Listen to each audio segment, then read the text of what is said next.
Let us offer ourselves to God in prayer and worship. Heavenly Father, we praise you and give you thanks. We thank you for all the blessings and for your unwavering guidance. We come to you with a humble heart that despite our misgivings and shortcomings, we are always reminded of your mercy. Dear God, bless us, our leaders, and our institution. We commit performing our work responsibility, provide us with fresh supply of strength to accomplish our tasks according to thy will. Enlighten our hearts and mind so that our work bring faith, joy, and justness to all that will affected therefrom. Bless our meeting and all the people gathered here today. We be enlightened by your holy presence, and that through your guidance we will attain our objective in all your glory. All this we pray in the most holy name of Jesus Christ. Amen. Amen.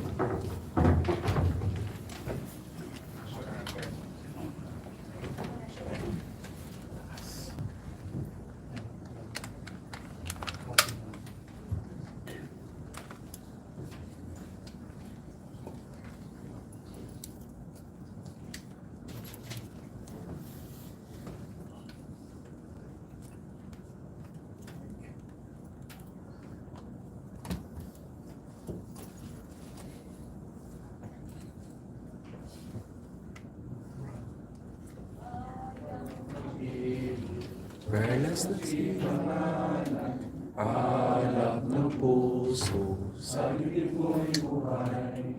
Lupang hinirang, tuyat ka ng magiting, sa manlulupig, di ka pasisig, sa dagat bundok, sa simoy, sa langit mo'y bukaw, ay ang tula at awit sa pagbayang minamahal. Ang usap ng watawat mo'y tagumpay na nagniningning, ang bituin at araw na nagpamay nagtitim. Luha ng araw ng buhat at ipagsinta, buhay langit sa piling mo.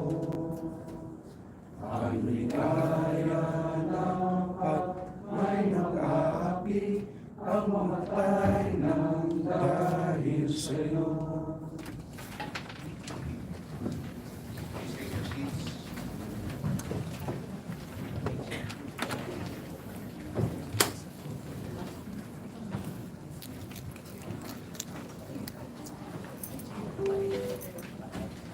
Thank you, everyone, for coming. We will now call the roll of members of the Committee of Legislative Franchise. Mr. Chair, Yes, I move that we dispense with the following of the There rules. is a motion to dispense with the call roll to be seconded. The chair no objections. The roll call is dispensed with. We now proceed to may I ask Committee Secretary to call the names of the members present in today's meeting. Good afternoon, Mr. Chairman, and to our honorable members. We have in attendance today the Vice Chairperson, Johnny T. Pimentel. We also have Congressman Ricardo S. Cruz Jr., Congressman Faustino Ino D.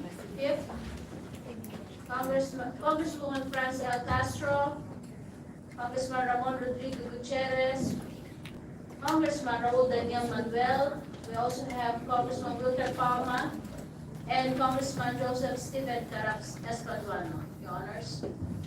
Thank you very much, Committee Secretary. Welcome to the hearing of the Committee on Franchise. Good afternoon to everyone. Invited resource persons, guests, and the public watching via the FB page of the House of Representatives. Thank you for your attendance in today's meeting of the Committee of Legislative Franchise. As we perform our mandate to look into congressional franchises, the granting, amendment, and repeal where there are grounds for such actions. As a legislative franchise is a form of an authorization granted by the state to individuals or entities to operate public utilities. It is a special privilege imbued with public interest. The franchise is a contract between the grantee and the state. Thus, the grantees are expected to strictly adhere to the terms and conditions of the franchise. The committee will resume its deliberation on the various issues against Swara Sub Video Corporation and its broadcasting network, Sunshine Media Network International, or SMNI. We have the documents on these issues and the testimonies given during the previous hearings that the committee will review and study on its deliberation of House Bill number 9710. And in observance of the due process, we will give the opportunity to the concerned government agencies, stakeholders, and franchise grantee to state their respective position on the matter. Let me again emphasize that the mandate of the Committee on Legislative Franchise is the granting, amendment, extension, or revocation of the franchise. It is also authorized to exercise its oversight function to determine whether or not a franchise grantee faithfully complies with the terms and conditions of the franchise. The Swara Sub Media Corporation under Republic Act 11422 was granted on August 22, 2019 for 25 years. As there are alleged violation of the franchise agreement, the committee is well within its mandate to look into the matter and can invoke the authority under Section 15 of the law. Thank you, and may now I ask the Committee Secretary to acknowledge and recognize the members and resource persons present in today's hearing. Thank you, Mr. Chairman. We have invited the NDC, the SDC, KBP, the MPRCB, and also the SMNI and Swara Sub Media Corporation. And in today's meeting, we have the following resource person from these entities. From the National Telecommunication Commission, we have Deputy Commissioner Alvin Blanco. We also have Attorney Andres Casaler, Director of NTC. From the Securities and Exchange Commission, we have Attorney Romuald C. Padilla, the General Counsel, and Attorney Gerardo Del Rosario. From the MTRCB, we also have Attorney Ana Farina Mindalano, the Chief Legal of MTRCB, and Attorney Ina Beatriz Tolentino, also from MTRCB. From KBP, we have here the Legal Counsel, Attorney Budok Steve Kularbal. And from the SMNI, they are represented by their Legal Counsel, Attorney Mark Tolentino, Attorney Rolex Subligo, and SMNI Consultant Jose Sonsa. Your Honors. Thank you very much. Before we proceed, I'd like to state some of the ground rules for an orderly proceeding. Members will be allowed to interpret a resource person for 20 minutes per member, and the time allotted to include questions and answers. The resource persons are entitled to answer direct to the questions only. Members will be recognized on a first register manner, and please register now with the COMSEC. Third, refrain from asking questions already answered except when seeking clarifications. Fourth, in the event the member who has the floor has not completed his questioning after the 20-minute period, he may avail of a second round when time permits. The member will not be allowed to interrupt an interpretation of another member except when seeking a clarification or only if related to the question posed by the member interpreter. Lastly, observe proper decorum and avoid heated arguments. Always address the chair before asking a question and giving the answer and wait to be recognized. Let us abide by these ground rules to make sure that we can use this time efficiently and productively. So now I would like to ask for the list.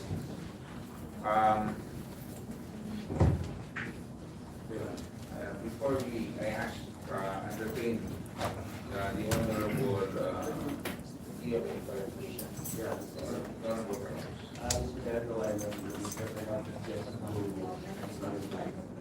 because in the list of resource persons, the representative of the elected authorities. And I believe that the president of Smni, the board of officers of Smni was present in the meeting, but now they're being represented.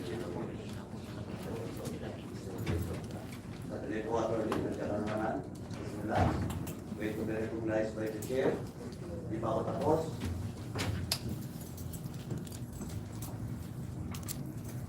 Mr. Chairman, please clarification why the officers of Smni is present. Thank you. The invitation has been given especially to the president. The chair recognizes the Honorable Attorney Marjorie. Mr. Chairman, I have with me the medical certificate of Marlon Rosette. He's not feeling well, and this medical certificate was issued by the licensed medical practitioner last February 6, 2024. Can I submit this to the Honorable Committee, Please. And so who are the officers of SMNI present in today's hearing? Mr. Chairman, the other officers are Hannah Jane Sancho, Board of Director. Are they here? Yes, Mr. Chairman. Cristina San Pedro, Board of Director. Lou De Villa Ayang, Treasurer. Loris Nepomuceno, Corporate Secretary. Yours truly, Mr. Chairman, and joining Rolex Sopico as the in-house counsel. And our consultant, Mr. Chairman, Jose G. Johnson. Can you also ask, there are still seats available. Maybe you can ask those that are eligible as far as the operation is concerned to take the seats. Pwede mo natin paupuin yung ibang mga opisyalis, direktor, SMNI. And maybe those get opening in the list for their representative. Mr. Chairman, can I like to put on record that all the officers are here except the President, Mr. Chairman. All officers are present. Yes, Mr. Chairman, except the President, who is not feeling well, Mr. Chairman. So, may I know, sino po yung kaninang hindi na banggit ang pangalan? Pwede kong banggitin yung pagpakilala po kayo.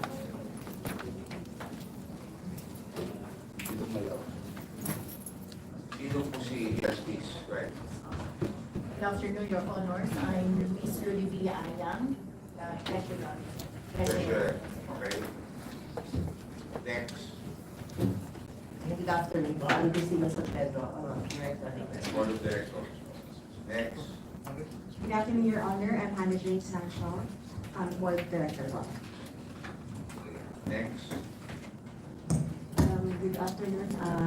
I'm Luis Nepomuceno, the former consul of SMNI. Andito po yung in-charge ng operations. I'm second by Your Honor. Kayo po yun. To Dr. So kayo po in-charge ng operations. Thank you. Before we continue, are you satisfied, Honorable? Mr. Chairman, can we ask,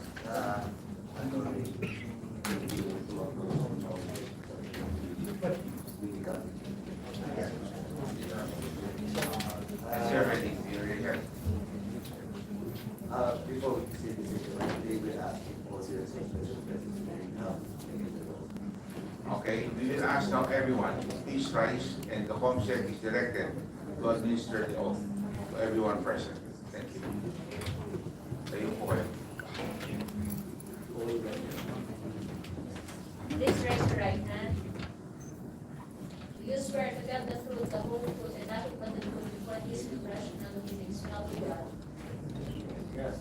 Thank you. Thank you very much. Before we continue, the chair recognizes the representative of the 16th District of Cavite, the Honorable Antonio Ferrer. Welcome, sir. And of course, the 2nd District of Bulacan, the Honorable Tina Pancho. Welcome.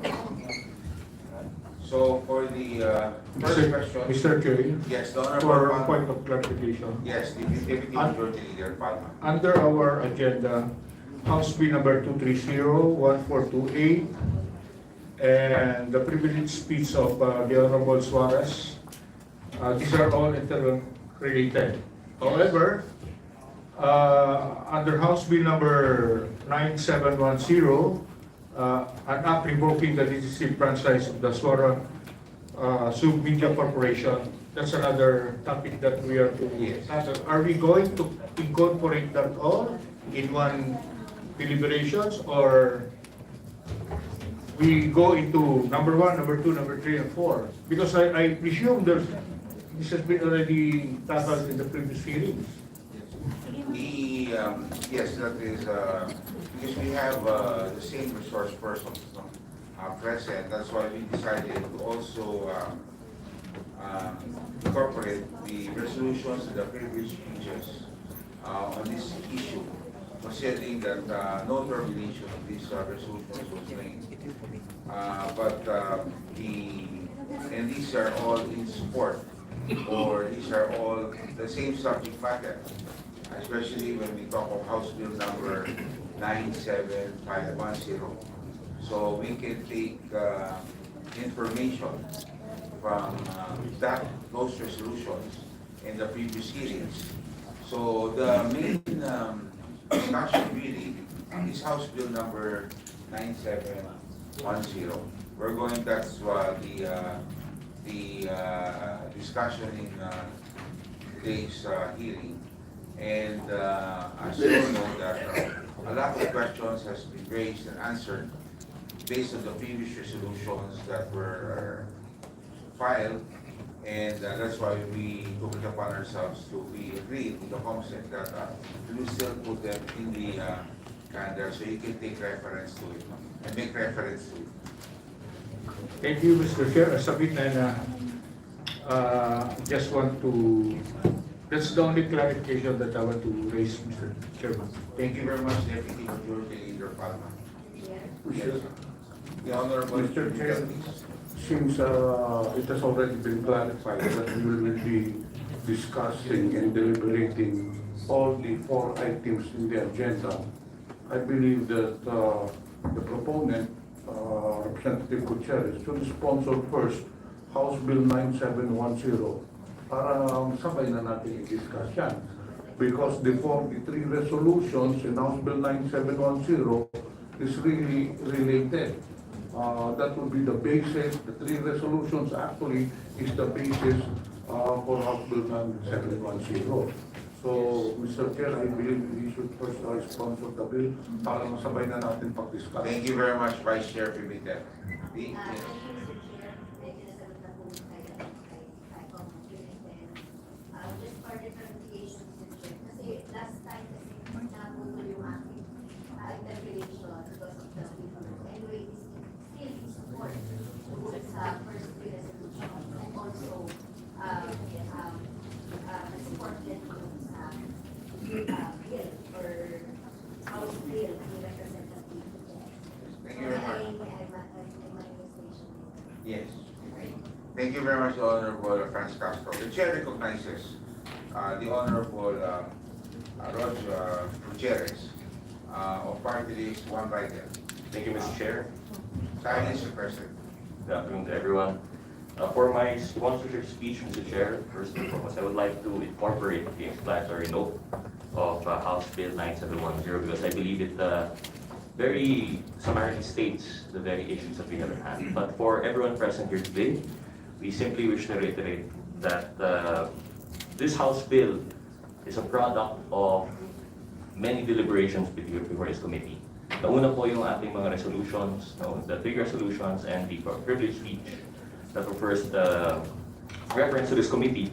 And throughout those deliberations, we have found various transgressions by SMNI, which we believe would be ground for its revocation. Although we had the resolution for suspension, personally, this representation believes that under the Constitution, the Congress has a duty now here to intervene and to actually revoke the franchise we've given. If there's anything that you wish that be remembered from this deliberation here today, I hope it is this, the Constitution, the prominent portion that I will be reading. From Article 12, Section 11, the Constitution expressly states that neither shall any such franchise or right be granted except under the condition that it shall be subject to amendment, alteration, or repeal by the Congress when the common good so requires. This representation believes that the common good so does require this today. We've seen what we can categorize as two kinds of transgressions. The transgressions of responsibility to the public under sections 4 and 7, which we believe is violated by the blatant red tagging, fake news, and violation of ethics standards that we have. We also have the corporate transgressions under sections 10, 11, and 12 regarding the change of controlling interest without prior approval, failure to report the same, failure to abide by the requirement of having public 30%, and of course, failure to report the requirements to the SEC under section 12. With all these together, I hope that my colleagues here today are so persuaded to pass this bill as it is urgently required. Thank you, Mr. Chair. Thank you very much. Just for clarity, there was an original 30-day suspension issued by NTC on 19th of December 2023, received by SMNI on December 21. A 30-day suspension that was about to last around January 20. It was reported that NTC, despite the order, was still operating, SMNI was still operating at Region 6 as of late December 27. NTC at an administrative hearing held January 4 also gave SMNI an extension of time to file an answer to its current admin case. Instead of filing an answer, SMNI filed a motion for bill of particulars asking NTC to specify its alleged violations. NTC designed the motion of bill of particulars. Its previous show cause order already stated the alleged violations. Until date, the issuance of suspension, SMNI had yet to submit their answer. SMNI even went to the point of asking the three sitting NTC commissioners to inhibit instead of addressing the allegation. In a more current order, NTC directed SMNI to explain why it did not follow the 30-day suspension order.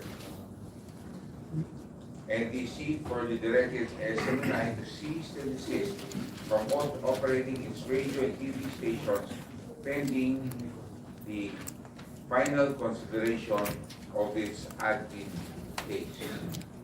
The question I have is, have you replied, have you answered NTC? Yes, Attorney Martin. Yes, Mr. Chairman, we filed a reply. But of course, we admit that before we filed a reply, we filed a motion to inhibit, but unfortunately it was denied by the NTC. We also filed a motion for a bill of particulars. Again, it was denied by NTC. But once we received when we received the denial of NTC, we immediately filed an answer section. And does NTC confirm this? Yes. Yes, Mr. Chair. So they have filed a reply, an answer. Yes. Please go closer to the mic. Yeah, you can be Yes, Mr. Chair. They filed an answer on. SMNI filed an answer on January 19. question and answer at court na lang. Responded, and they also filed a manifestation on the same day regarding the resolution of some other cases filed at concerning SMN. So, these ED were the has reasons. been suspended indefinitely from airing. Yes, yes, We're still at that stage. yes. Thank you very much. Mr. Chairman, Yeah, Attorney Filipino. we also filed a motion for reconsideration with respect to the indefinite suspension, Mr. Chairman. And pending now with the NTC. Attorney Borex. We add, Mr. Chairman, that we also filed an explanation on the allegation that we operated a radio station in Region 6, specifically to be exact, a station located in Rojas City, Capiz. And what was your explanation? It was not operated, Mr. Chairman. Okay. The So- affidavit of the technician is attached to the explanation. So it's the word of NTC and SFNI. Okay. Thank you very much. The chair recognizes the vice chair, the Honorable John Pimentel. Silence request. Thank you, Mr. Chair. This is still in connection with your question regarding the suspension. As you have said, I believe that the suspension was dated December 19, 2023, and it was supposedly to expire on January 20, 2024. However, we have found out, and everybody knows this, that in spite of the suspension order given by NTC to SMNI was still operating. So may I know from NTC, from the time that you issued the order, ilang araw pa sila nag-ooperate or hanggang ngayon nag-ooperate pa po ba sila? December 21 pala yung suspension order. But they were still operating. Ilang araw pa sila nag-operate? Mr. Chair. Yes, Your Honor. Based on the submissions by our regional offices, our regional office in Region 6 indicated in the report that there was one station in Rojas, we'll have to check the... In Region 6, I believe. In Region 6, Mr. Chair, and it was reported that there were indications that the station of SMNI in the area is still on air. So that was the basis of our, the basis of that information, Mr. Chair. Gano'ng katagal sila nag-operate since noong December 21? The report, we received that report around December 27, Mr. Chair. So, pagdating ng December 27, nag-stop na sila pag-operate, Mr. Chair.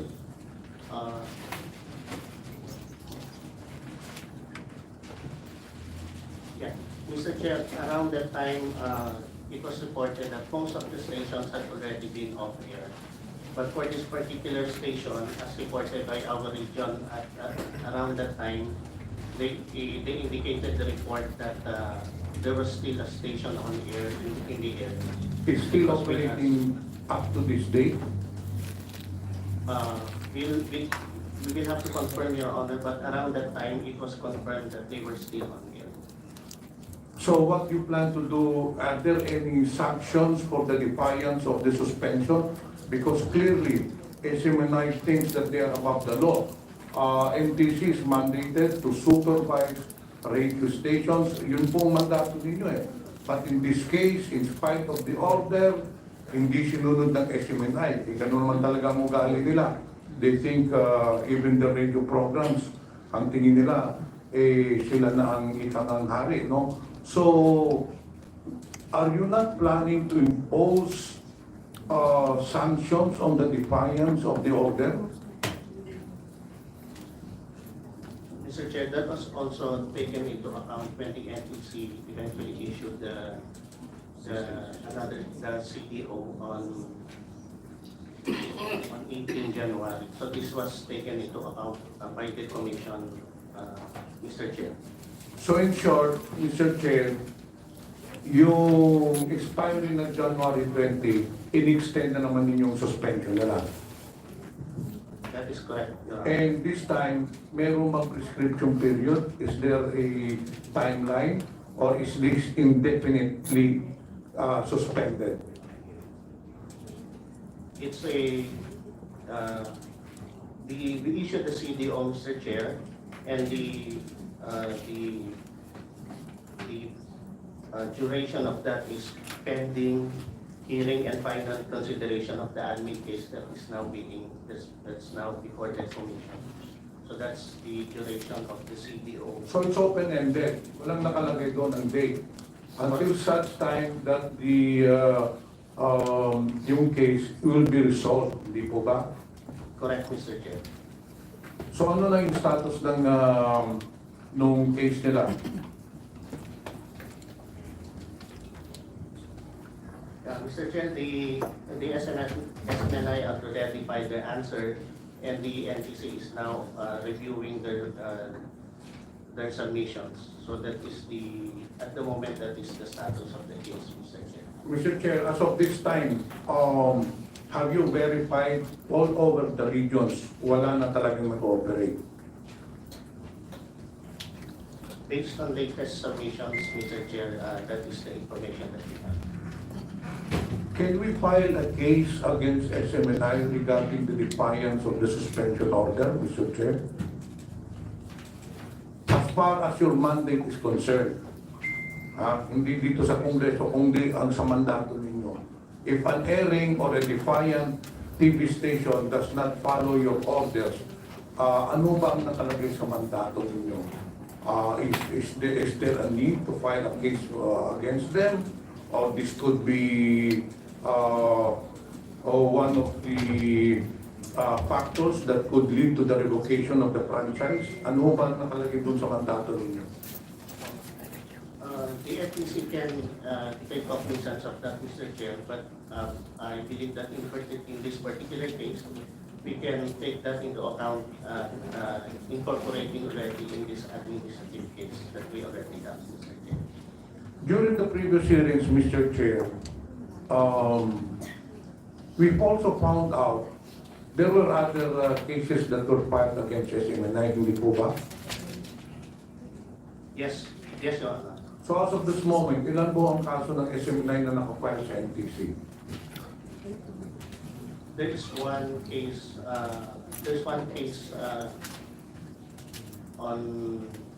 there's a complaint filed against SMNI under administrative case 2020-207. What is the nature of this case, Mr. Chair? This case, rather? It's a complaint filed by complaint on Empeño Cadapan Palabay on regarding the interview conducted and also on the allegations about the Vice President.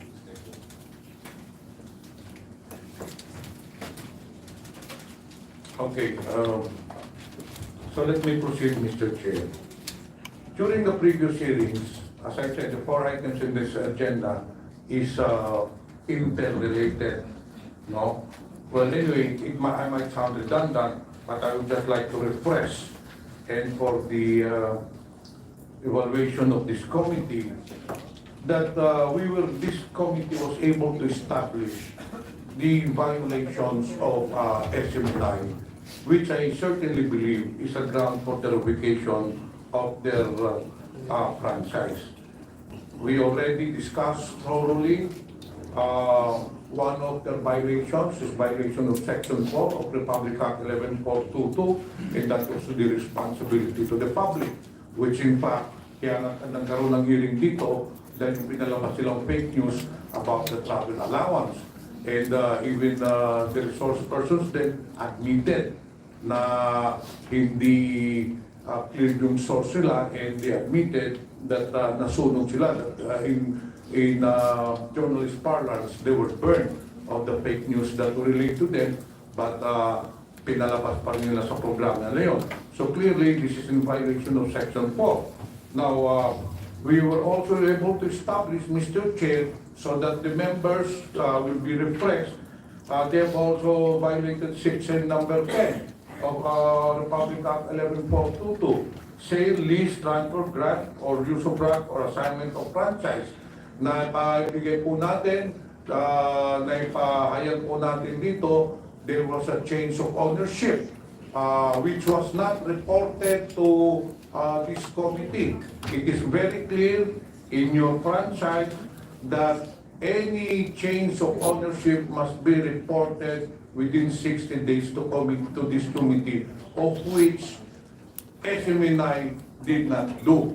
So clearly, and then on the third violation, the dispersal of ownership. Na with this section, SMNI is mandated to disperse their ownership 30% to Filipinos, no? Ilang taon na sila nag-operate? I think more than 25 years, pero hanggang ngayon, hindi pa rin nila ginagawa. And of course, Section 12, which is the reportarial requirement. Mr. Chair, sa dami ho ng mga ikangang violations na ginawa ng SMNI, I believe that this committee should study and, well, this is my personal opinion, based on the facts, based on the previous hearings, that indeed it is very clear that SMNI violated sections, not only one but 4 sections of their franchise, and they should be made answerable to that. As I've said clearly before, that the franchise given to any entity is not a right but a privilege. It is very clear in the Constitution, Congress has the power to grant, to repeal, or revoke, or amend. And in this case, nakikita ko po talaga sa dami ng nagrabyado. In fact, I will not delve into anymore. Meron pa nga nagpadala sa akin ngayon, ang daming mga personal attacks against the members of the committee, including the chairman. We're not taking this personally sa inyo, itong pag-hearing natin, but it is very clear naman po talaga na meron po kayong violations. So Mr. Chair, I still have that position that this committee should really consider the revocation of the franchise of the MNI. Thank you, Mr. Chair. Thank you very much, the Honorable Vice Chair Pimentel. Next in the Honorable Yes, in line with the line of President with regards to the violation and the case now with NTC, can we direct the NTC, Mr. Chairman, to submit all those separate documents to the and the communication between the and NTC? Para po, makita namin then that might be the basis for each and everyone, no? Or the decision with regards to the revocation or not of the franchise of the Smni. Dahil disagree po, na communicate. Lahat po ng communication, NTC. Yes, And Mr. Chair, the request of the Honorable Paduano is that all documents pertaining to this particular case, their appeals, their reply, their suspension orders from 30 days to indefinite, and the basis of that should be given to the committee. Last one point. NTC, yung airing ba doon sa Region 6, it is you issue a cease and desist order. Do you have really the proof? Mr. Chair, the basis of this was the report submitted by our regions. And what is the content of that report and the facts with regard to that report?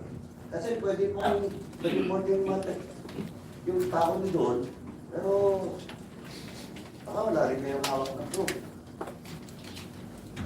We submit the report included photos of may mga photo po of the programs being monitored at that time when it was monitored, and that was the basis of this, and that was submitted to to the central office, Mr. Chair, and that was taken into account by the NTC when we collected all the reports from the region, Mr. Chair. Chairman, please submit also that report coming from your regional office to this committee.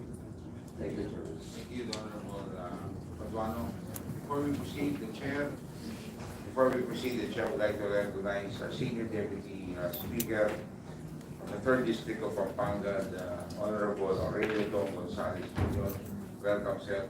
And of course, from the 1st District of Northern Samar, the Honorable Paul Luis Daza. Welcome to the committee.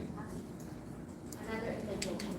Yes, I think As regards to the, as regards to the point that Representative. Can I? yes, please. Yeah, Mr. Chair, kasi sa monitoring natin, so when the NPC already filed or have this, I don't know, using suspension, so na-monitor pa natin, Mr. Chair, doon sa studio ng SMNI, doon sa Makati City, ay nag-broadcast pa, no, at nakita natin previous pa doon, Mr. Chair, at nag-break. So na-monitor ba yun ng sa Makati City ng SMNI?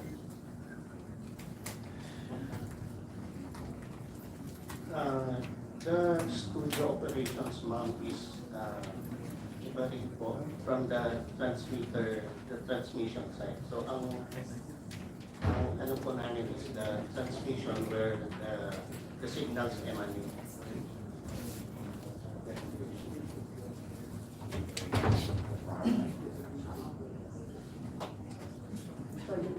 Thank you very much, the Honorable Franz Castro. The Chair recognizes the Honorable Arlene D. Broses. Welcome to the Committee of Cabrera Libraries. Thank you po sa inyong pagdating. The next interpreter, magparista lang din mga gusto mo tanong. The Honorable Marvel. You're recognized. Thank you, Mr. Chair. Mr. Chair, iba't sa franchise ng SMNI, meron pa rin siyang iba't ibang mga platforms kung saan siya nag-ooperate. Mr. Chair, would like to confirm sa SMNI, halimbawa, di ba, nasa Twitter or now called X ang SMNI, ang account ay at SMNI News, can SMNI confirm?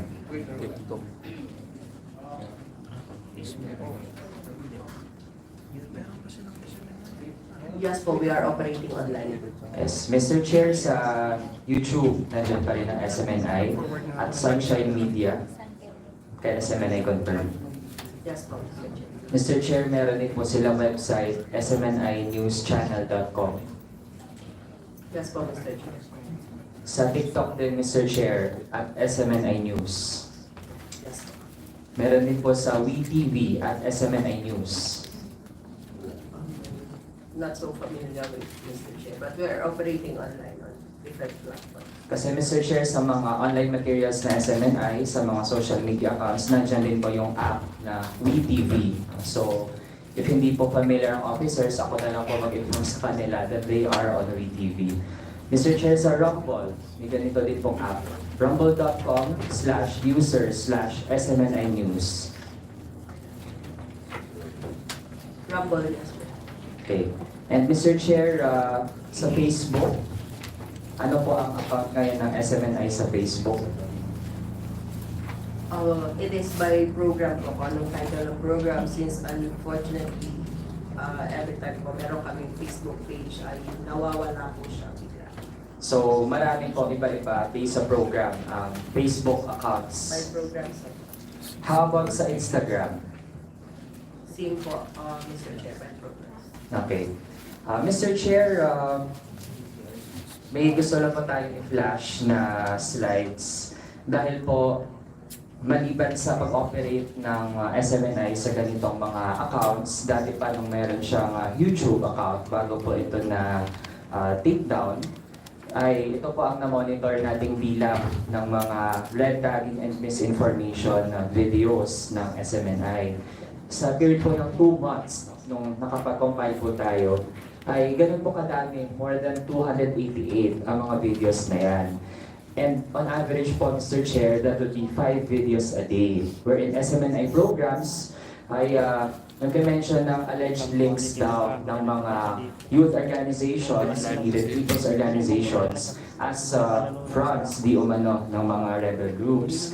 Mr. Chair, uploaded po yan sa SMNI YouTube page. Yung dati po nilang page, before it was taken down dahil nga sa kaso kay Apollo Kibuloy, yung child trafficking and sexual assault cases niya sa United States. Mr. Chair, I'd like to ask KBP kung meron po bang ibang media entity na naireklamo sa kanila dahil sa ganun karangkat na red tagging na ginagawa. Aside po sa SMNI, may iba po bang ganung media outlets na idinulog or nireport sa inyo? Thank you, Mr. Chair. In answer to the question, there is no other broadcast entity that has been complained of for red tagging. Mr. Chair, hearing that, ibig sabihin hindi po normal among media entities ang ginagawang red tagging. At ito po ay distinct sa SMNI.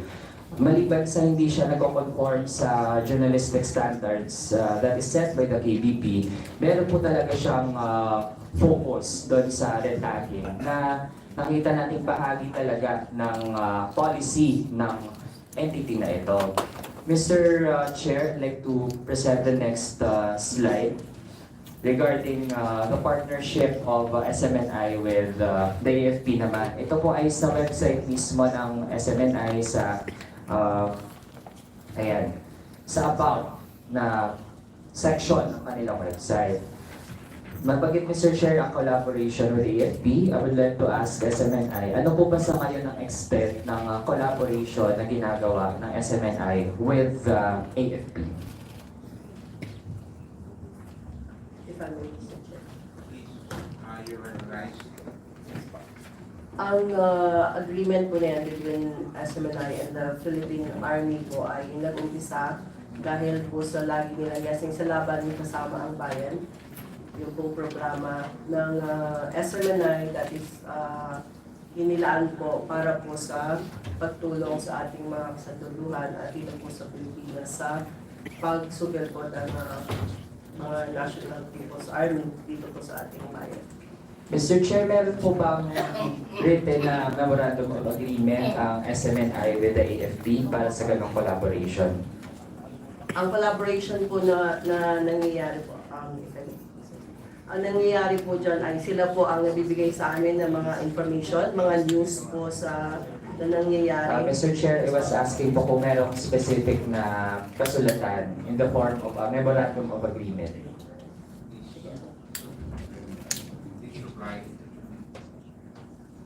The Honorable Lawrence Supremo. I'm sorry. Lawrence Supremo. I have here, Your Honor, a copy of the memorandum of partnership signed by SMNI and PC. Mr. Chair, we would like to request May we have a SMNI copy of that? Yes. You can ask the page to please get a copy. Please give a copy to the COMSEC. And to the members of the committee, Mr. Chair. Thank you. Mr. Chair, in practice, ano po ang itsura ng ganong collaboration? Yan. So in terms of content, paano po yun nangyayari? Pag may binibigay na information ng AFP, automatic din na ipapublish yun ng SMNI. Ano ang actual na pag-implement ng ganong collaboration? Ang pagiging co-prod po, I mean, pagbibigay po ng materyales galing sa amin mula sa AFP dahil ang Armed Forces po ay isang institusyon ng ating gobyerno na ating pinapaniwalaan. Of course po, ang galing sa kanila ng mga information ay verified information at amin po itong ginagamit sa programa po. Okay. Mr. Chair, maliban sa tinatanggap nila ang information mula sa armed forces, meron din ba silang paraan para ma-verify ang kanilang nakukuha, maybe independent sources or mga tao sa komunidad? Ano ang ginagawa to verify what you obtain? Katulad po ng mga information na galing sa PNP, ang galing po sa FP na information ay considered po namin as verified information. So with that, Mr. Chair, galing po sa SMNI, pag nataga po nila, di na nila verify. Kinukuha na po nila yun na yung tingin nila ay always totoo, regardless no, kung ano ba talaga ang nilalaman noon, tapos pinapublish na nila. Mr. Chair, we ask that dahil nga dun sa sheer volume of actually, pinaparot na rin po nila kung ano halimbawa ang sinasabi ng National Task Force EDCA since the time of former President Rodrigo Duterte. Kaya parang hindi na nga po nagpo-function na parang media outfit ang SMNI. Naging parang propaganda arm na po siya ng NTF-EDCA. Mr. Chair, ang next slide po. This is less about red tagging. This is more of fake news po talaga. Mr. Chair, pinalabas po iyan ng SMNI sa kanilang program, Laban Kasama ang Bayan sa YouTube. And if I may read the headline, Mr. Chair, Raul Manuel nilaglag na ng dating kadre at di na tanggap sa pamilya. Mr. Chair, to confirm lang, straight from there, di ba program ng SMNI Laban Kasama ang Bayan? Yes, Mr. Mr. Chair, anchor po nila si Jeff Vicelis, tama po ba? Yes, Mr. Chair, sa mga officers po ng SMNI, alam ba nila na may ganitong nilabas ang SMNI? Ang mga content po ng Laban Kasama ang Bayan na iyon po ay lumalabas sa SMNI, alam po namin. Okay, so ibig sabihin, Mr. Chair, they're vouching iyang fake news na nilabas nila tungkol sa representasyon na ito, na hindi daw po ako tanggap ng aking pamilya sa mga advokasy ang aking ginagawa. Mr. Chair, next slide please. Halata po talaga kita-kita po ng taong bayan na hindi lang red tagging ang ginagawa, pero mismo pag-iimbento ng mga kwento ang ginagawa ng SMNI. Mr. Chair, I'm proud of my family. Nagpapasalamat po ako sa kanila sa support ang binibigay nila sa ginagawa po natin. In fact po, sila nangampanya pa nga para sa akin. Yan po ay mama ko, lola ko, tapos pamilya po ng papa ko sa Zamboanga City. Yung picture po sa right side, kapin material, sila po nagpagawa using their own money. Hindi pa po galing yun sa akin o sa National Office Funds ng Kabataan Party List. So Mr. Chair, clear as day, yung ginagawa ng SMNI, na actually hindi lang ito personal na issue ko. Pero Mr. Chair, if they can do that to me, paano po yung mga kabataan, paano yung mga ordinaryong kababayan natin na walang posisyon, na madaling gawan lang din ng kwento ng SMNI. And Mr. Chair, given how the online world works today, sabi po ng maraming studies, yung kasinungalingan, it spreads 6 times faster than facts. So Mr. Chair, may pattern na parang ginagawa to ng SMNI para saan? For the crowd lang, para tumaas lalo yung mileage nila online. Mga Mr. Chair, hindi po talaga katanggap-tanggap na ginagawa nila ito. Next slide po, Mr. Chair. Balik po tayo sa usapin ng red tagging. I will play this video posted on January 9, where Mr. Celis said something new about House Speaker Martin Romualdez. Kindly play the video.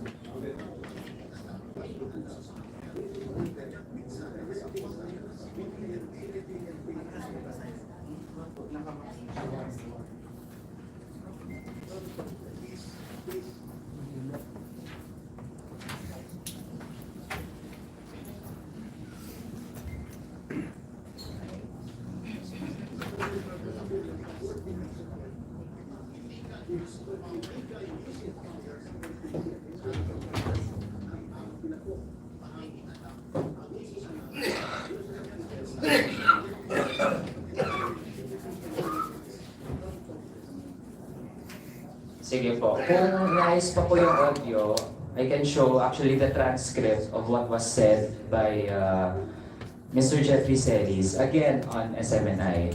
So ayan po, ang nasa video po kanina, yung exact na transcript, ito po ang nasa screen natin ngayon. Na ang sinabi ni Mr. Jeffrey Celis, after na na-contempt na po siya dito sa House, he is actually red tagging the House Speaker. Now, Mr. Chair, alam po ba ito ng officers ng SMNI? Na may ganitong sinabi si Mr. Jeffrey Celis.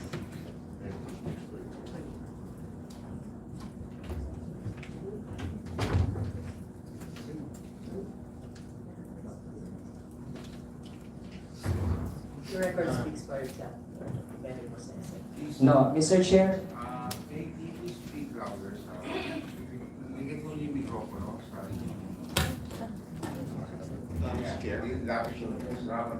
Yes, ma'am. Mr. Chair, I'm asking the Can I officer. Can I ask the officer first? Ma'am. The record speaks for itself. Nangyari po yan sa SMNI, Your Honor. Mr. Chair, I'm asking sa level po ng officers ng SMNI kasi nga dapat responsable sila sa ano ang nilalabas, ano ang sinasabi ng kanilang mga anchor. Kaya Mr. Chair, I'm directing the question sa officers. Are they aware na may ganitong sinabi si Jeffrey Celis? Personally po, hindi po ako ganun ka-aware dahil hindi po kami supposed to be nanonood ng TV 24 hours. Kung yan po ay nasabi sa Laban Kasama ang Bayan, but hindi po namin maididilan that it was said on Laban Kasama ang Bayan. Mr. Chair, how about the other officers present today? Are they aware na may ganito pong ilabas? Na may ganito sinabi si Jeffrey Celis? The other board of director? Good afternoon, Mr. Chair. Ana po. Kung ano po yung nakalagay at sinabi po niya, Nita Jeffrey Eric Celis po, yun po ang sinabi po niya sa show po niya. And if I'm aware, during this period na na-air po ito, I wasn't watching the show po. Mr. Chair, how about the other remaining officers, yung Treasurer and Corporate Secretary? Good afternoon po, Your Honors. Personally po, hindi ko po yan napansin. Thank you. And the Corporate Secretary? Corporate Secretary.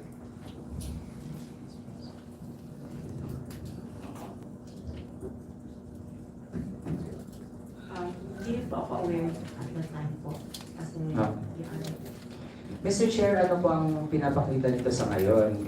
Ang officers mismo ng SMNI, they are not being responsible enough sa ano ang sinasabi ng mga anchor nila. And Mr. Chair, hindi nga po ito yung first time na may ganitong sinasabi.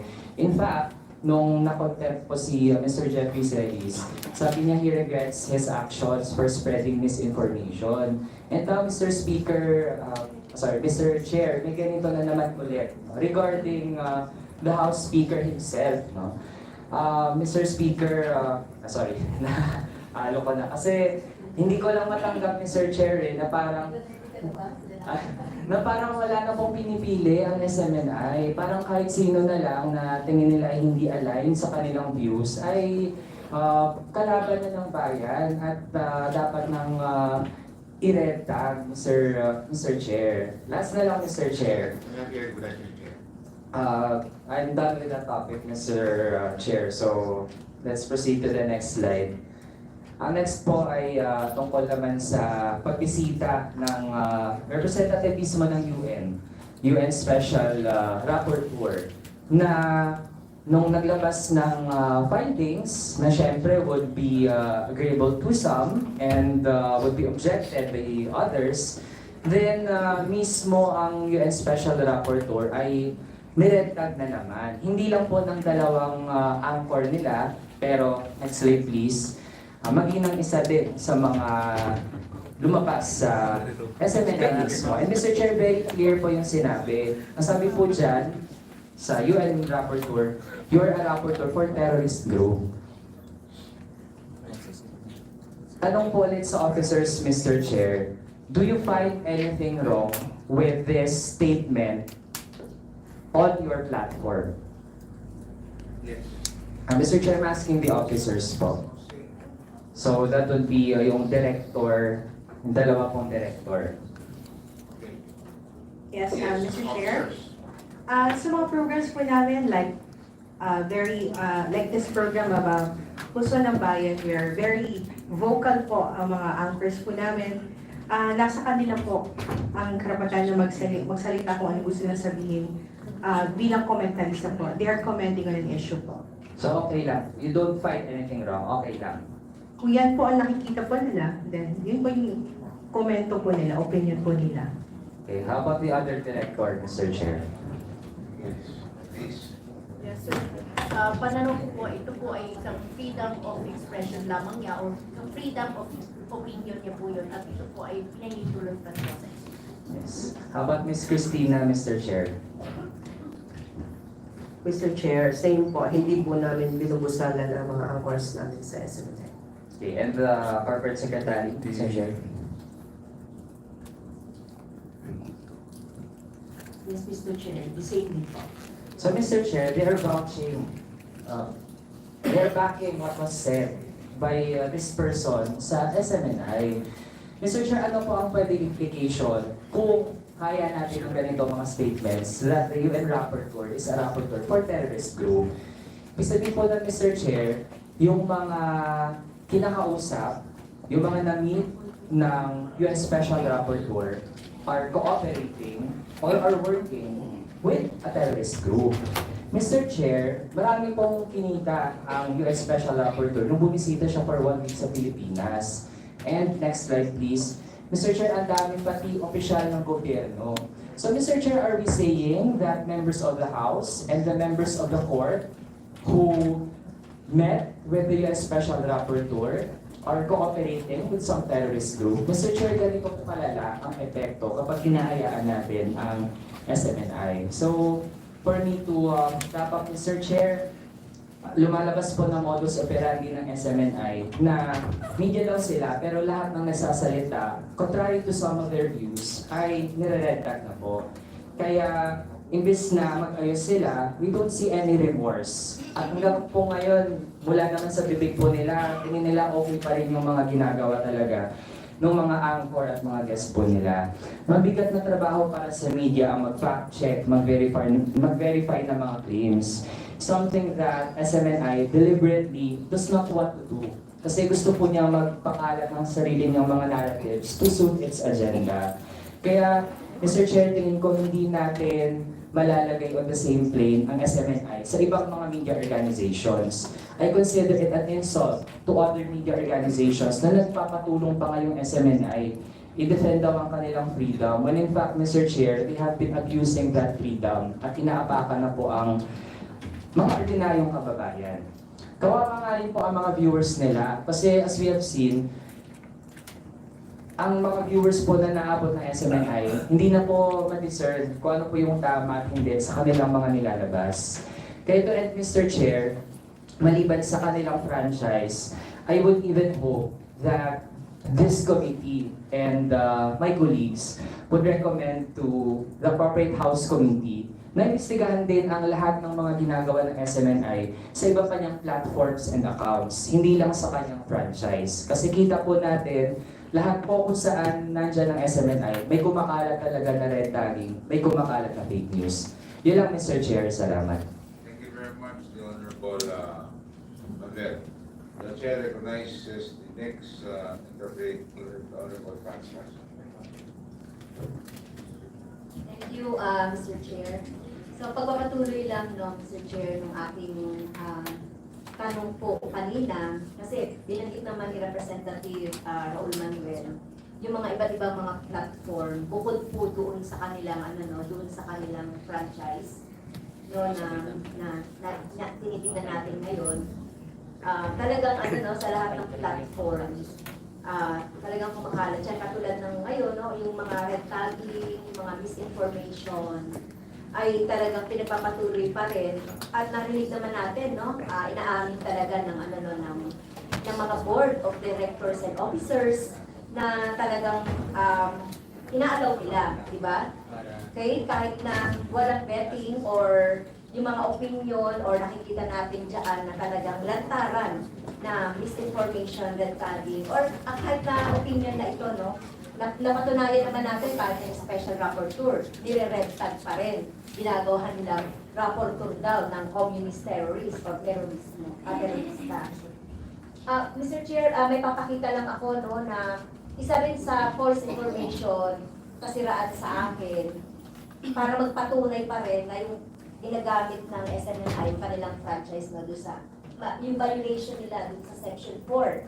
Particularly, ito po babasahin ng responsibility to the public for the dissemination of deliberately false information or willful misrepresentation. Okay? So, sa isang programa po, Mr. Chair, ng isang episode po ng Laban Kasama ng Bayan noong 2022, nagpakalat po ng malisyoso, maling balita, disinformation, sila Badoy, Celis, at ang SMNI bilang kanilang mga talent na binabayaran nila ng 100,000 per month, no? Itong si Badoy at si Celis. So, I bet, alam talaga ng SMNI lahat ng mga content at sinasabi, no? At walang ano yan, walang pakialam sa verification or kung tama o mali. Yung pinapakalat na paninirang misinformation or disinformation. Okay? Gumamit pa ako noon ng mga whistleblower. Ito po, Mr. Chair, papakita ko po ang Mr. Chair video na hindi natin na ituloy nung last meeting natin, Mr. Chair. Part lang yan nung misinformation.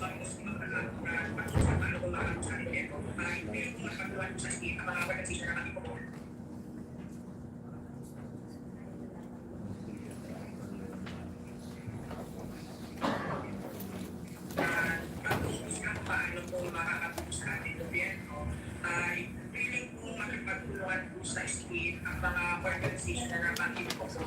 At kami po ay mag-uusap po sa magpagpapano po. At kagandahan po nito ang ating pong Vice President at siya rin pong Secretary ng Kagawalan ng Edukasyon. At sana po narinig po ito ni Vice President. At sana gawerte ito pong mga panawagan po ng mga katauhanan. Nagtataka po kami kung saan po napupunta o para po bang saan talaga ang television ang tinitita na 20 pesos or 50 pesos sa aming mga kaguruan. Tuloy po na ina-agitate nila ang mga kaguruan para nga daw po tumaas ang ating sahod. Pero bakit po sila nagmamandatory deduction? At saan po ito napupunta? Ano po bang mga benefits or mga naitulong na sa kanilang kaguruan? Ito sa mga naibabawas po sa amin. Ayun, Mamoring. Before may pasa kayo manulit kaya from complete na ito, Mamoring. Galing doon sa viewers kinakaramon. Kahit kung pundo pang publiko yan, kahit trust pantay pa yan, dahil yun yung just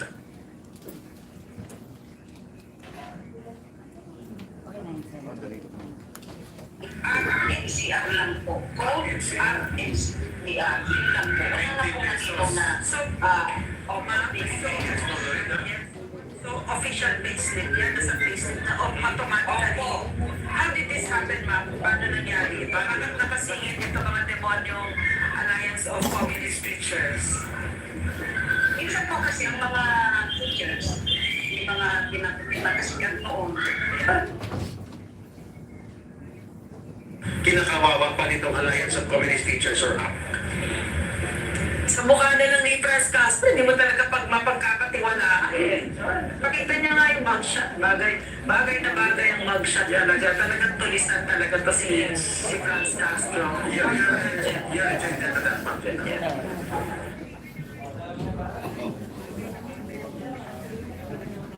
Okay. So basically, Mr. Chair, pinag-usapan dyan sa programa. Nakita nyo naman yung mga comment, no? Talagang nakakatawa, no? At malayo-malayo yun sa katotohanan.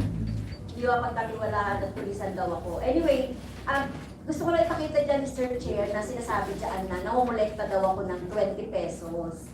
At narinig nyo naman po, sabi nung Celis, kung pondong pampubliko yan, kahit trust fund pa yan, dahil union dues daw, it is still a public fund. Pwedeng managot si Franz Castro at ang act sa plunder. But, ito yung sinasabi nila, Mr. Chair, na union dues.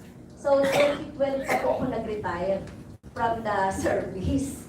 At ito mga pinag-uusapan nila ay pagmumulekta daw ng union dues. At matagal na rin akong wala sa union. ng Alliance of Concerned Teachers ng Quezon City, no, ng Quezon City Public School Teachers. Kaya pinag-usapan dyan, saan daw napupunta, saan ko daw nilalagay yung pondo na kinukolekta daw ng union dues. So, alam ba ng board ng SMNI, Mr. Chair, itong ganitong episode? So, nagkaroon ba kayo po ng verification tungkol doon sa mga information na pinalabas po dito sa episode na ito ng SMNI? Kay Ma'am San Pedro. Yes po. Mr. Chair, yan pong lahat ay dumadaan po sa production team hanggang sa desk po ng SMNI. Okay, so nakita niyo yung mga information na nandiyan. So kinausap nilang po dyan sa programa na yan ay yung sinasabi nilang whistleblower daw. Hindi ko nga kilala yung isa doon. Alam ko yung isa doon, yung teacher na nagsasabi na nasa phase 3 daw yung 20 pero hindi naman nasasabi na kinolekta ko yun or napupunta sa akin po yun. So wala po kayong pag-bet, no? Hindi man lang po kayo nagtanong or hindi ba man lang na-verify ang inyong team, yung inyong team kaugnay doon sa sinasabi kong information. Ma'am San Pedro. Yes, Mr. Chair. Madam Congressman, narinig ko po sa programa ng Laban Kasama ang Bayan over and over na kayo po ay iniimbita sa kanilang programa at kayo po I would also like to extend this invitation to you na umaten po at ibigay po ang mensahe pagpahinati po sa Laban Kasama ang Bayan. Well, that is 2022 pa, no? So wala akong natatanggap na formal invitation about that kasi mga network dito, kahit nga test, kapag talagang valid yung kanilang mga gusto itanong sa akin at yan, di ba? At nagpapaod lang ako kahit na madaling araw yan. Pero wala akong message from the SMNI. Anyway, Mr. Chair, gusto ko lang malinis o malinawan sa ating mga kababayan, lalo-lalo na doon sa mga teachers eh. Baka sabihin, talagang kinukolekta ko yung mga perang yan sa union dues. Meron po akong, actually pinatakbo ko pa dito, Mr. Chair, no, para makita po talaga ng taong bayan. At ano rin ng SMNI, ano bang ibig sabihin nitong 20 pesos na union dues? At ako, hindi po ako member ng union, bagamat ako yung founding chairman ng ACT-NCR Union noong 2011. So bago po nagkaroon ng mga collection ng mga union dues yan, tapos na ako noon, 2013 pa yata yan o 2014. So andito po, Mr. Chair, kung papayagan niyo po, isa o dalawang tanong lang po kay Sir Romel Tarala, Faculty Club President ng Justice Cecilia Montes Palma High School, QCPSTA, isa sa mga member ng QCPSTA and officer ng NCR Union. So matanong ko na lang, Mr. Chair, kasi itong union dues na ito, na 20 pesos daw na kinokolekta every month, talagang meron naman yan, di ba? Tama ba, Sir Romero? Yes po. Good afternoon po sa ating lahat. Address your answer. Mr. Chair and ladies and gentlemen. I'm the faculty president of Justice Palma Secondary High School in Quezon City. We're all aware of the monthly dues. It's automatically deducted in our payslip, but it's divided into 4. Yung 5 pesos is for the faculty club, and we are benefiting from that. Talagang ginagamit namin siya in all the faculty clubs of Quezon City or NCR are receiving. And yung 5 pesos goes to the division office, 5 pesos goes to the ACT-NCR Union, and 5 pesos goes to ACT Philippines or ACT National. Yes. So yun po yung division ng distribution ng 20 pesos. At ako ba ay namumulekta? Ako ba ay pinadadala ninyo ng something like doon, portion ng 20 pesos nyo? Ayan, ba ng ACT Teachers hindi po, ma'am. We are all aware, the QCPS leaders and ACT-NCR leaders are very much aware, that itong monthly dues na ito, itong union dues are being utilized in different teachers welfare naman, kitang-kita naman ito ng mga faculty club officers and union members. Yes, so yung po officer po yan ng Fisip STA at magpapatunay po yan na walang hand dun sa anumang mga kinokolektang union dues. Okay? Nakatulad, contrary to the sinasabi nilang whistleblower daw o yung yung isang teacher doon. At meron pa sana akong imitahan, Mr. Chair, bilang nakarating, yung disbursement officer po ng ACT-NCR Union. Kasi yung ACT-NCR Union, dahil automatically deducted po yan sa payroll ng mga teachers, so yan po yung nagbibigay doon sa treasurer ng ACT-NCR. So no way na magkakaroon po tayo dyan ng any contribution for myself or for the party list for that matter. So yan po isa rin sa paninira, Mr. Chair, na talagang malaki rin yung magiging epekto niya, sinasabi natin dito, mapaminsalang disinformasyon nga na hanggang ngayon, Mr. Chair, ito nag-check kami, hanggang ngayon ginagamit pa yan ng mga troll, yung mga ganitong mga maling information na talagang deliberately na ginagawa itong programang ito, ay talagang malaki yung malaki yung nagagawa niya dahil ginagamit siya ng mga trolls. Kung nagpapatuloy yan, Mr. Chair, talagang ang public natin niloloko at dinidisinform ng SMNI. Kaya talagang kung ako rin puro siguro tatanungin, Mr. Chair, isa rin yan sa batayan kung bakit dapat natin at hindi dapat maikumpara ang style na ginagawa ng SMNI sa style ng mga legitimate na mga network na talagang nagbibet muna eto mga walang patumangga ito na sinasabi wala man lang pasubali yung kanilang mga pagsasalita, dire-diretso talaga na paninira. Sana man lang merong doubt or whatever, pero ito diretso talaga ng pagbibigay sa atin ng disinformation. So, yun lang po, Mr. Chair, na para pandagdag lang po doon sa sinasabi natin na part talaga yung SMNI o pinapayagan talaga ng SMNI yung mga ganitong mga disinformation. Thank you, Mr. Chair. Thank you very much, Honorable Franz Castro. The Honorable Arcaine process is recognized. Thank you, Mr. Chair. Mr. Chair, kanina I would like to be clarified kasi parang sinasabi kanina na apart from the franchise na meron, SMNI, supposedly, yung mga platforms ay hindi covered nito. Tama po ba, Mr. Chair? So, ibig sabihin, walang limit dun sa paggamit, halimbawa, ng Facebook, ng mga sinasabi kanina, yung the following. So, Mr. Chair, I would like to ask yung NPC, meron ba kayong power para ito ay hindi kumalat, Mr. Chair? Kasi parang, apparently, pinag-uusapan natin dito, sinuspend na, lahat na ginawa, pero ano yung ginagawa ngayon ng NPC with regards to this? Kasi parang ilang violations to, if ever, di ba? Dahil sinabi nga natin na hindi na dapat mag-ere at hindi na dapat lumabas itong mga misinformation, disinformation na nagaganap. NTC, please reply to the query of the Honorable Arlene process. Mr. Chair, yung coverage that the NTC issued covers the free-to-air operation of SMN of Suara Soup. So ito po yung mga signals that are coming from over the air. However, yung the content that are being shown online is not covered by that because it's not within, hindi na po part ng franchise nila of the operations concomitant to the franchise system. Yes, Mr. Chair, kanina naman clearly sinabi na may mga violations. Tama ba, NPC? May violations SNNI, Mr. Chair.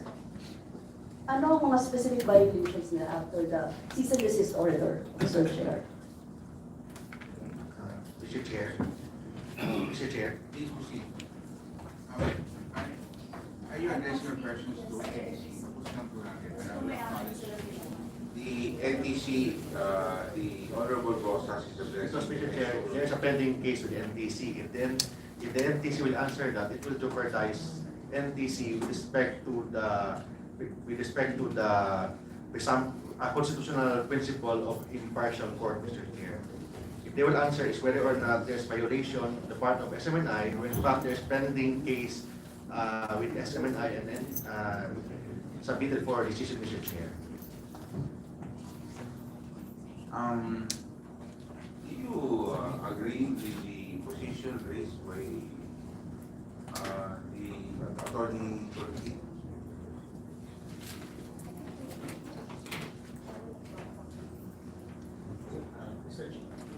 Mr. Chair, Your Honor, we would like to reserve comment on that one as this is actually the issue. This is also part of the issue that part of the administrative. Yes, but you know, that's a question raised by a member of the committee. And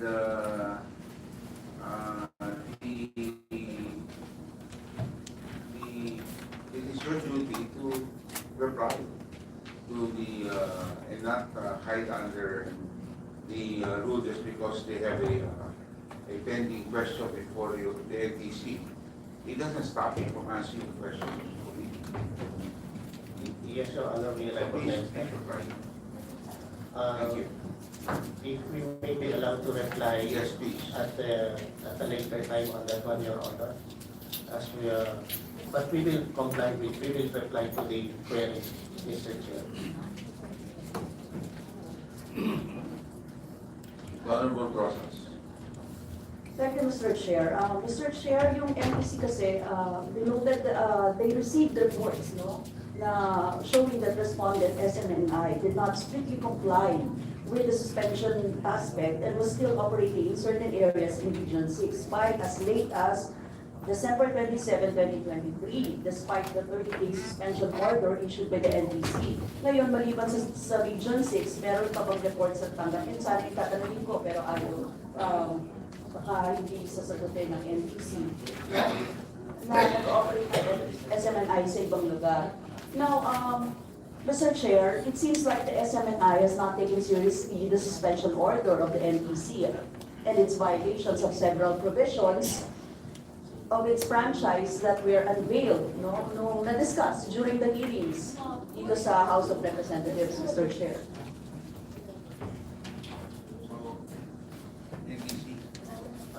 Mr. Chair, in reply to the query of the Honorable Arlene Rosas, based on the reports from the region, Region 6 reported, it was Region 6, only that region reported on the continued operation. That is correct, Mr. Chair. Your Honor. Thank you, Sila Mr. po yung Chair. nag-submit ng report on that one. Thank you. Yes, Mr. Chair, ngayon naman gusto kong maliwanagan dun sa kung pwede bang meron gawing aksyon ng NBC, no? Kaugnay dito sa mga platforms na ito, halimbawa sa social media accounts, yung binabanggit kanina, kasi ang active pa ngayon yung Facebook, SMNI, Gikan sa Masa para sa Masa Puso ng Bayan News Plus. Sa YouTube, laban kasama ang Bayan Sunshine Media, DZAR 1026. Tapos yung TikTok, SMNI News Pulso ng Bayan News Plus. May magagawa ba ang NBC dito, Mr. Chair? Proceed.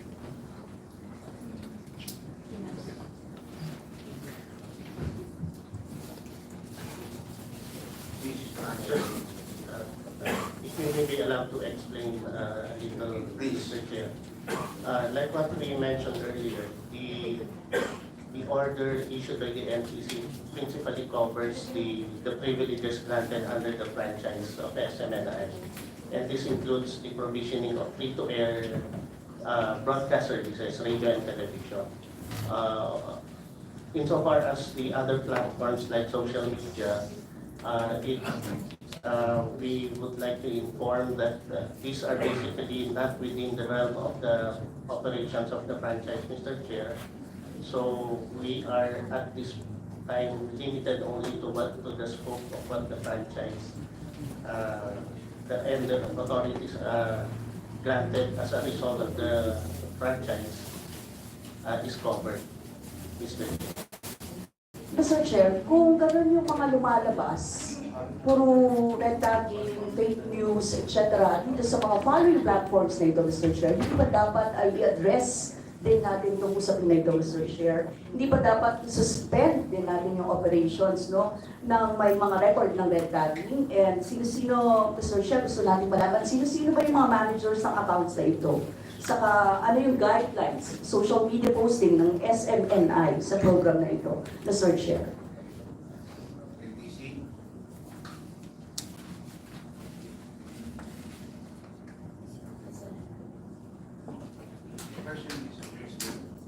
NTC, tapos pasagutin po natin Yes, yes, sila yung okay. may-ari ng mga ano, di ba? Social Okay, media NTC. accounts. NTC, ano po masasabi niyo sa process? We'll take cognizance of the observations by the Honorable Arvin Rosas, Mr. Chair, and we'll take a look at those instances. Thank you. Mr. Chair, may action ba, may pwede bang gawin yung NPC as far as we know dito sa mga cases na ganito? Wala. Hindi nila covered yung mga social media platforms, sa website, pagtanggal, pag-suspend, Mr. Chair. NTC, is that in your mandate? Yun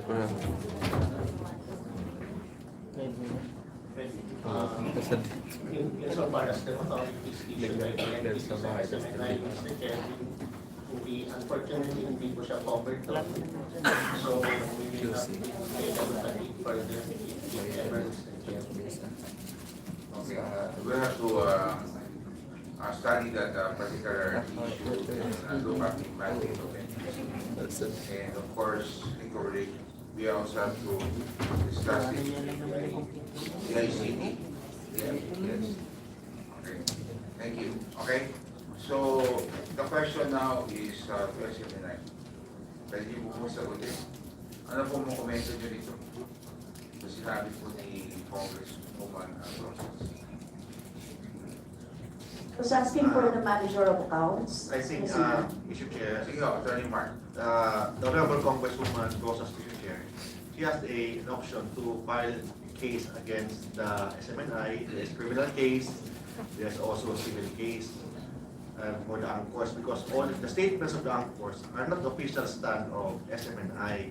That is their personal opinion. In fact, as I said in our previous hearing, Mr. Chair, there is a disclaimer in every program.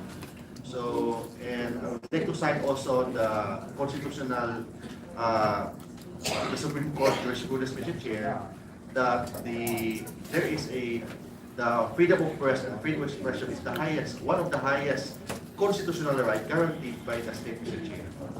Thank you very much, Attorney Mark. Para po yung mahaba na diskusyon yung issue yan. Even the previous hearing, and you were shut down on that issue, and you made it very clear that in a democratic space, there's also limitations, and of course one of them is fake news is not part of it.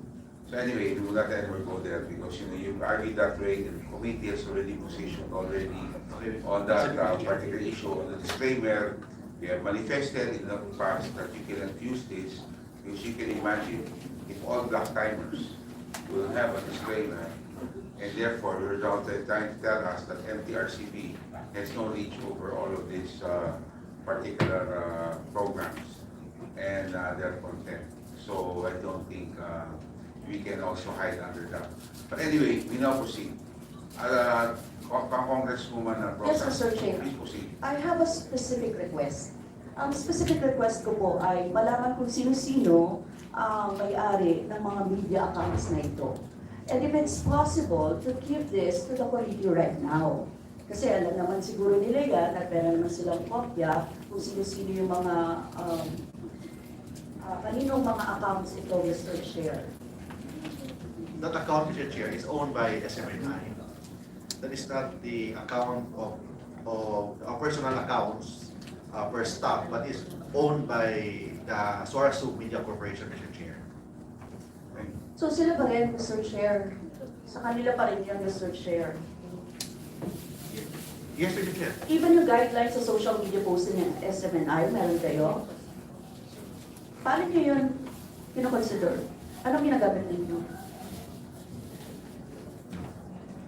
Do you have papers with you kung ano yung mga media accounts na meron kayo sa YouTube, sa Facebook, sa TikTok? Can we have that right now?